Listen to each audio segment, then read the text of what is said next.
Hi guys, welcome na naman sa panibagong video. May share lang ako sa inyo na 5 items na lagi kong dala. Must have items din pagdating sa ating pagra-rides. Welcome to my vlog. Sarap talaga dito.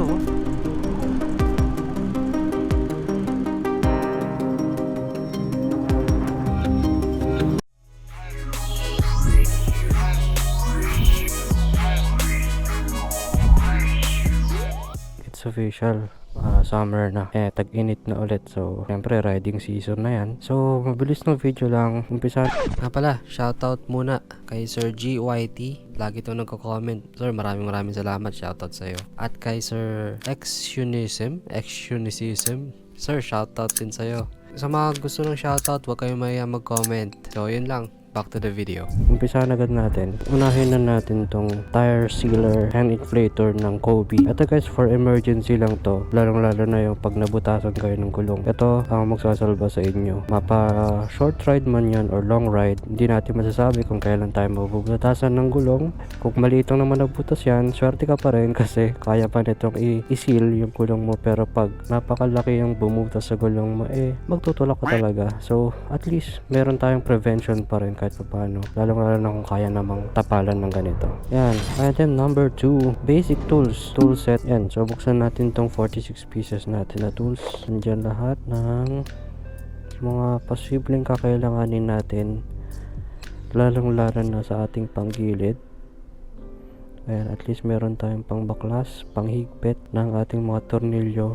And hopefully hindi natin magamit to. Never ko pang nagamit to sa paglo-long rides natin. Yun naman kasi ang goal kaya tayo may mga ganitong items, tools, is for emergency purposes. Kung kakailanganin naman kasi natin ito, at least may dala tayo. Lagi lang itong nasa motor natin. Number 3 item natin, yun ang power bank by Romos. 60,000 milliampere na power bank na meron ding fast charging kahit pa paano na 22.5 watt. At sinamahan ko siya ng ganitong 3-in-1 ba tawag dito na kable. Simula dito kakabit natin sa power bank at palabas yan. Output niya ay pang iPhone and lightning, micro USB saka type C. Ito namang power bank guys, sobrang useful nito, lalo na pag long ride, camping, sobrang solid nito. By the way guys, ililink ko to sa description natin sa mga interesadong bumili nito. Tested ko to sa camping natin, sobrang tagal niya malobat at kayang-kaya niyang i-charge lahat ng devices natin. So ito yung pang-apat na item natin, ang Xiaomi tire inflator.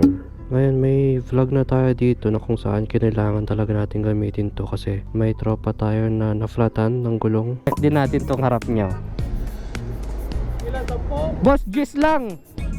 Goods ka boss! At kailangan ng ganito. Buti may dala tayo. So, napakinabangan natin tong item na to. Ganun siya ka-importante. Iba pa siya dun sa tire inflator or sealant na Kobe. Ito kasi pag wala namang butas yung gulong mo, ito yung gagamitin natin. Kasi ini-inflate niya lang yung gulong mo. Ang inflate lang talaga siya. So guys, may battery yan. Sina-charge din yan. Kailangan lang pagdala mo to, full charge ka lagi. Tapos may mga modes din to. Pang bike, motorcycle, pang sasakyan. Kayang-kaya din. Tapos pang scooter. Yan, bola, basketball, volleyball. Tapos meron din tong flashlight kung kakailanganin mo. Yan. So ganun lang. Yan, susuk mo lang to sa valve ng i-inflate mo. Tapos yun na. Saka mo lang i-click tong gitna. Ganun. Very useful to. So lilink ko lang din dyan sa baba. Last but not the least, kapote. Yan, ba't ko sinama to kung tag-init naman? Di rin kasi natin masasabi guys kung sa lahat ng dadaanan nating lugar or city maulan or maaraw. At least meron tayong ganito panangga sa ulan. Diba? Mahirap naman na magkasakit sa panahon ngayon. So at least ready tayo in case na maulan yung madadaan nating mga lugar.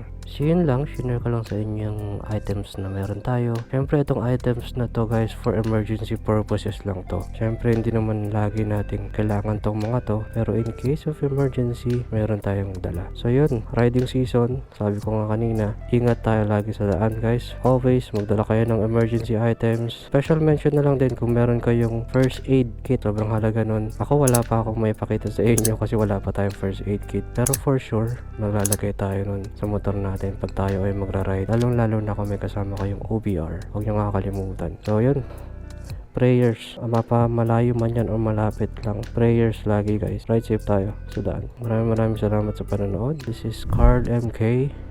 Ride safe.